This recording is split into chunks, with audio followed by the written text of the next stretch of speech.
বলো।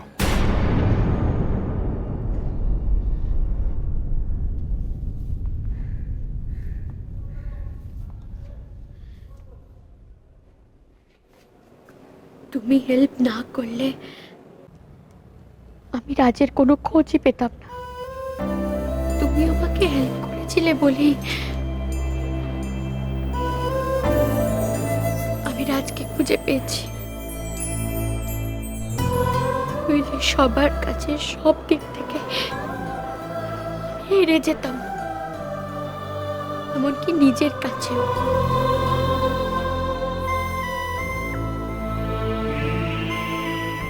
তুমি সত্যি রাজের বন্ধুর মতো কাজ করেছো। Thank you.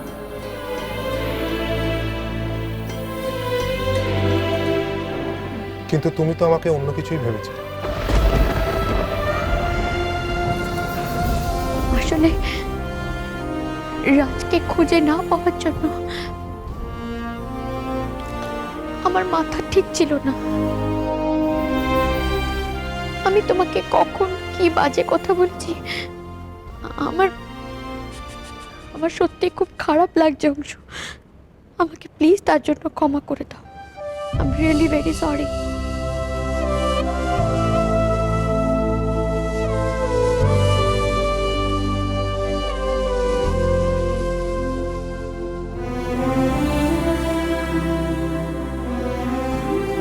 পুরো দুনিয়া যদি আমায় ভুল বোঝে না ঝিলিক, আমার কিচ্ছু যায় আসে না।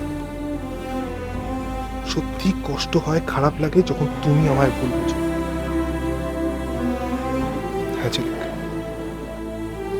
জীবনে কোনোদিন আমায় আর অবিশ্বাস করো না। কারণ বিশ্বাস হারালে যে সম্পর্কটা থাকে না ঝিলিক। তোমাকে আমি বারণ করেছিলাম অংশু, বারবার বারণ করেছিলাম তুমি আমাকে ভুলে যাও। একটা মিথ্যে সম্পর্ককে আঁকড়ে ধরে বেঁচে থাকা যায় না, সেটা কখনো সম্ভব নয়। তোমার আর আমার জীবন আজ সম্পূর্ণ আলাদা। অংশু, নিজের জীবনটাকে এবার নতুন করে শুরু করো, যেখানে আমার কোনো চিহ্ন রেখো না তুমি। এটা সম্ভব নয় ঝিলিক, আর সেটা তুমি ভালো করে জানো। আমি তোমায় কোনোদিন ভুলতে পারবো না ঝিলিক। এটাই সত্যি, এটাই বাস্তব। ভুলতে তোমাকে হবেই, তোমাকে ভুলতে হবেই।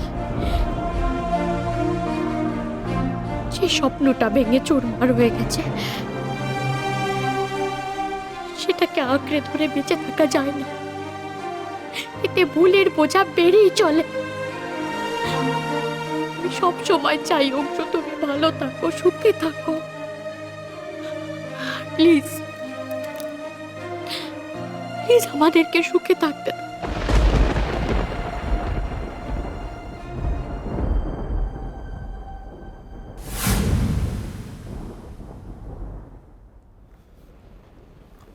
রে, আমি তোমাকে এই কথাগুলোই বলতে এসেছিলাম।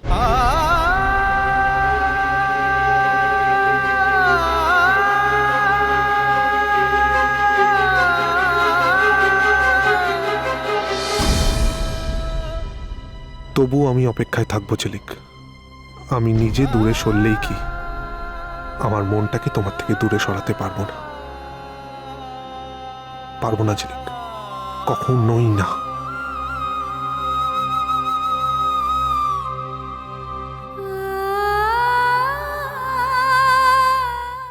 পারবো না কেন ড্যাড? তোমার মেয়ে সব পারে, দরকারে তারাও করতে পারে, আর তারাকে পালাতেও পারে।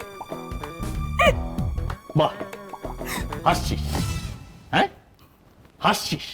তোর হাসি পাচ্ছে। এদিকে আমার অবস্থাটা ভাব, বুকটার অবস্থাটা একেবারে ধরপড় ধরপড় ধরপড় করছে। শোন, ক্রিমিনালরা এমন কোনো কাজ নেই যেটা করতে পারে না। তোর ভাগ্য ভালো, দেখি দেখি দেখি দেখি, ইস, অল্পের ওপর দিয়ে বেঁচে গেছিস। তোর মা যদি এখন আসে না, এই সমস্ত কিছু দেখে, তোকে তো বকবেই, সঙ্গে সঙ্গে কিন্তু আমাকেও ছাড়বে না, এটা মনে রাখিস। ওই মমকে ম্যানেজ করে নেবো। ম্যানেজ করে নেবো মানে? আমি তোমাকে একটা কথা বলছি, সেটা মন দিয়ে শোনার চেষ্টা করো। এটা খানিকক্ষণের জন্য রাখো, হ্যাঁ? আমি তোমাকে একটা প্রয়োজনীয় কথা বলছি, যেটা বলছি সেটা মন দিয়ে শোনো। সেটা হচ্ছে, ওরকম একটা জায়গায় কোনো প্রোটেকশন ছাড়া একা একা যাওয়াটা তোমার ঠিক হয়নি। একা একা যাওয়াটা ওরকম জায়গায় তোমার ঠিক হয়নি, ভবিষ্যতে যাবে না, ঠিক আছে? এই, তোর কি কোনো ভয় ডর নেই? কি রে? হ্যাঁ, তুই তো আমার মেয়ে নাকি? আমি ভয় মরে যাই। তো ড্যাড, কি হলো? তোমরাই তো বলো ভয় তারাই পায় যারা অন্যায় করে, আর আমি এই অন্যায়গুলোকেই সামনে এনে তাদের মুখোশগুলো খুলতে চাই। এটা তো অন্যায় বিরুদ্ধে রুখে দাঁড়ানো, আর সেটার জন্য মনের সৎ সাহস দরকার, আর যেটা আমার আছে। এটা ওনার আছে সৎ সাহস। শোনো, আমাকে একজন একটা কথা বলেছিল, কে বলেছিল, প্রবাবলি হ্যাঁ তোমার মাই বলে থাকবে, ওনার সব কথা তো আমি শুনি। উনি বলেছিলেন সাহস ভালো, কিন্তু এই যে দুঃসাহস, মানে তুমি যেটাকে সৎ সাহস বলছো, এই দুঃসাহসটা একেবারেই ভালো নয়। এটা আরেকবার মন দিয়ে শুনে রাখো। হ্যাঁ, ড্যাড ড্যাড ড্যাড ড্যাড, আমার না খুব খিদে পেয়েছে, আরে আমি ভীষণ টায়ার্ড। ও বাকি বকুনিটা কালকে থাকো। না, আমি বলছিলাম কি, তোর মা আমায় ফোন করেছিল, বুঝলি তো? ওই তোর আন্টির বাড়ির থেকে রওনা দিচ্ছে, কিছুক্ষণের মধ্যেই পৌঁছে যাবে। ততক্ষণ বরঞ্চ মাথা খারাপ, তার আগে আমি লেপ মুড়ি দিই। আমি আজকে কিছুদিন মাকে ফেস করতে পারছি না। ও, এই তো আরেকটা আবিষ্কার হলো। সেটা হচ্ছে, তুইও আমার মতো তোর মাকে ভয় পাস। হ্যাঁ,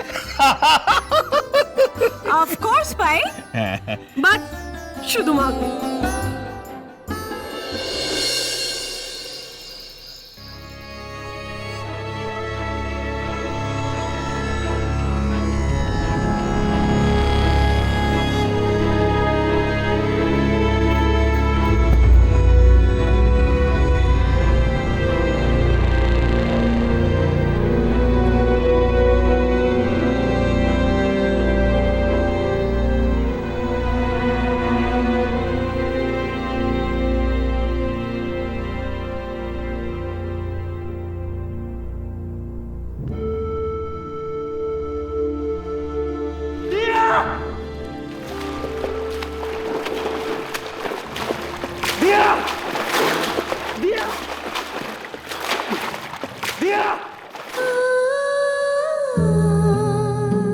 এই দেখ, আমি ফিরে এসেছি, আমি ফিরে এসেছি দি।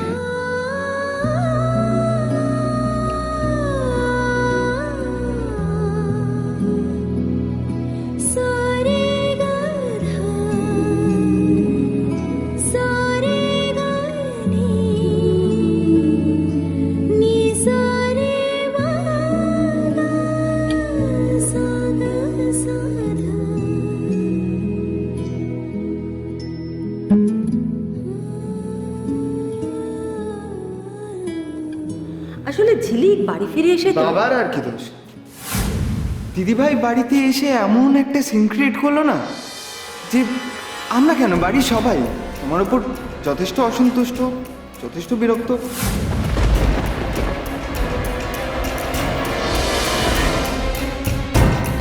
ও বলেছে তুমি নাকি ওর উপর খুব টর্চার করেছো।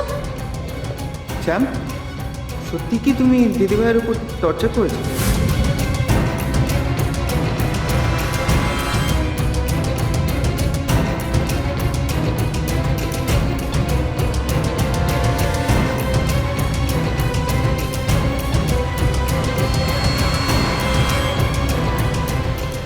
ঝিলিক,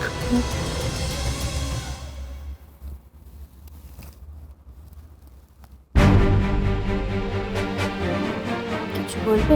হ্যাঁ, আর কি করলে তুমি আমার জীবন থেকে সরে দাঁড়াবে বলতে পারো?